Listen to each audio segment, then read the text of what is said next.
Welcome to my channel. இப்போ நம்ம பார்க்க போகிறது சீக்கிரமே கெட்டுப்பாகாத மாதிரி ஒரு தேங்காய் சட்னி.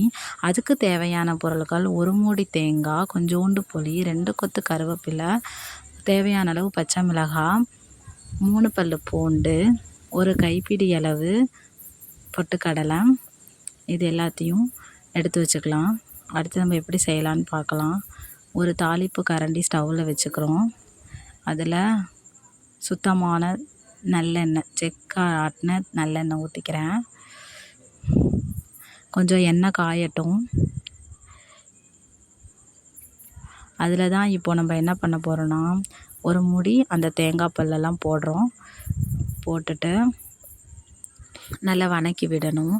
அது நல்ல நிறையா புரிகிற மாதிரி வரும். ரொம்ப கலர் சேஞ்ச் ஆகிருக்காது, லைட்டாக தான் கலர் சேஞ்ச் ஆகிருக்கும். அந்தளவு வதக்கினா மட்டும் போதும். இப்படி கிண்டி கிண்டி விட்டும்போது எல்லா தேங்காயுமே எண்ணெயில் பட்டு கொஞ்சம் பொரிஞ்சிரும். அப்படியே கிண்டி விடுங்க. பபுள்ஸ் பொரிகிற மாதிரியான ஸ்டேஜ் வரணும். கிண்டி விடலாம்.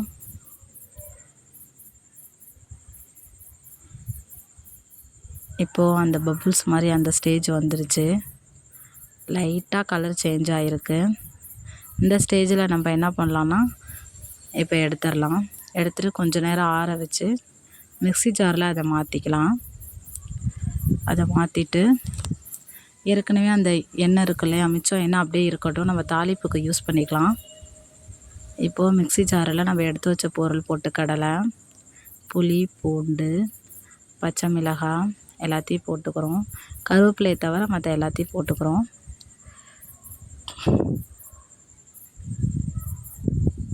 எல்லாத்தையும் போட்டுட்டு தேவையான அளவு உப்பு எடுத்துக்கிறோம்.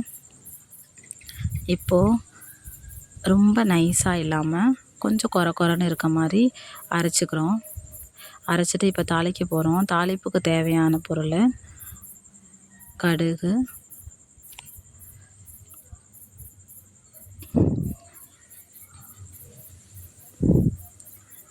இப்போ தாளிக்க போகிறோம். பெருங்காயம், கடுகு, கருவேப்பிலை, வரமிளகாய் எல்லாமே போட்டுக்கிறோம். ஒரு வரமிளகாய் போதும். அது ஜஸ்ட்டு டேஸ்ட்டுக்காக தான், காரத்துக்காக கிடையாது.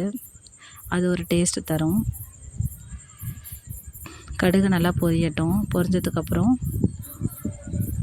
இப்போ வரமிளகாய், நம்ம எடுத்து வச்சுருந்த தாளிப்புக்கு எடுத்து வச்சுருந்த வரமிளகாய் போடணும். பொரிஞ்சிருச்சு.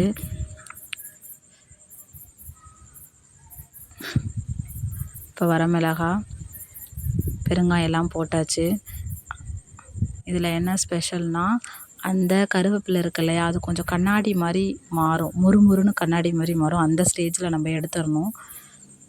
கொஞ்சம் விட்டாலும் கருகிரும். டக்குன்னு எடுத்து அதில் ஊற்றிடலாம். சட்னியில் ஊற்றினதுக்கப்புறமா கொஞ்சோண்டு சட்னி எடுத்து அந்த ஹீட் இருக்கும்ல, அதில் போட்டோன்னா ஒரு நல்ல புஸ்ஸுன்னு ஒரு சவுண்ட் வரும். அதில் கலக்கி ஊற்றும்போது இன்னும் கொஞ்சம் டேஸ்ட்டு தரும். அவ்வளோதான், நம்ம சூப்பரான தேங்காய் சட்னி ரெடி ஆகிடுச்சு. நான் இன்றைக்கி இட்லிக்கு தான் தேங்காய் சட்னி செஞ்சேன். உங்களுக்கு புசு புசுன்னு கையில் ஒட்டாத அளவு இட்லி வரணும் அப்படின்னா, மாவு இட்லி பானையில் ஊற்றுறதுக்கு முன்னாடி கொஞ்சோண்டு நல்லெண்ணெயை ஊற்றி நல்லா கலந்துக்கோங்க. தேங்க்யூ ஃபார் வாட்சிங்.